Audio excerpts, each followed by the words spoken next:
চলমান পরিস্থিতিতে পার্শ্ববর্তী দেশ ভারতের সঙ্গে দেশের সম্পর্ক অনেকটাই তলানিতে।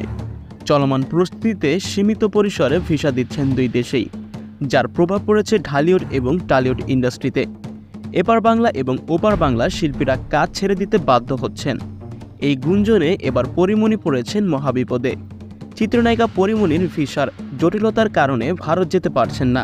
এর ফলে আটকে গিয়েছে ঢালিউডের তার প্রথম সিনেমা ফেলো বকশিসের শুটিং। 5 মাস আগে কলকাতায় এই সিনেমাটির শুটিং শুরু করলেও এখন শেষ করা নিয়ে জটিলতায় পড়ে গিয়েছেন তিনি।